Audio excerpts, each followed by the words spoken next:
રાજકોટના રેલનગર વિસ્તારમાં યુવકની નિર્મમ હત્યા કરી દેવામાં આવી હતી। પ્રેમ પ્રકરણમાં આસિફ સોરા નામના યુવકની હત્યા કરવામાં આવી હતી।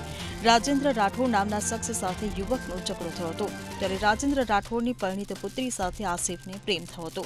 ઉપલેટાનો રહેવાસી મૃતક આસિફ પ્રેમિકાને મળવા આવ્યો હતો।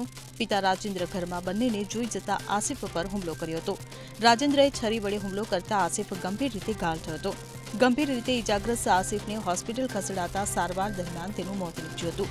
આ બનાવને પગલે ડીસીપી ઝોન 2 જગદીશ બાંગરવા ઘટના સ્થળે આવી પહોંચ્યા હતા અને આગળની વધુ કાર્યવાહી હાથ ધરી હતી।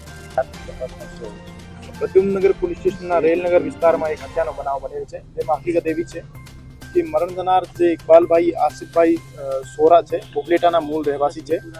એ ફરિયાદી જે આરોપી છે એમના ઘરે એમના પુત્રી સાથે એમનો પ્રેમ સંબંધ હતો અને પુત્રીને મળવા માટે આરોપીના ઘરે આવ્યા હતા અને પછી આરોપી દ્વારા પોતાની પુત્રી સાથે એમને જોઈ જતા આરોપી ઉશ્કેરાઈ ગયા અને છરી દ્વારા એમના પગ ઉપર ઘા કરવામાં આવેલ અને પગના ભાગેથી લોહી વધારે વહી જતા મરણ જનારનો મૃત્યુ નિપજેલ।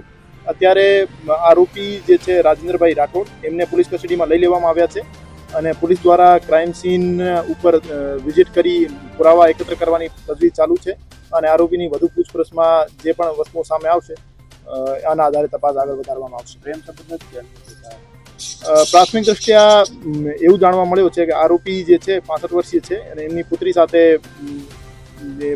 જે મરણ જનાર છે એમનો પ્રેમ સંબંધ હતો અને પ્રેમ સંબંધના કારણે જ એમની હત્યા કરવામાં આવી છે।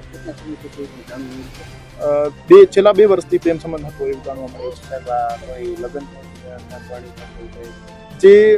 જે મહિલા સાથે મરણ જનારનો પ્રેમ સંબંધ હતો એમના લગ્ન થયેલા હતા અને એ અહીં જ રહેતા હતા। ઘટના ક્યારે બની અને કોણ કોણ ઘરમાં ત્યારે હાજર? ઘટના આજ બપોરે 4:30 વાગ્યાની આજુબાજુની છે અને ત્યારે જે મરણ જનાર છે, મરણ જનારની પ્રેમિકા અને એમની પુત્રી અને આરોપી 4 માણસો ઘરમાં હાજર હતા। Bureau report CN24 news.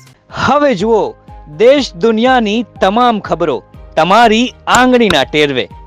ઉઠાવો મોબાઈલ અને Google Play Store પરથી ડાઉનલોડ કરો અમારી CN24 ન્યૂઝ મોબાઈલ એપ।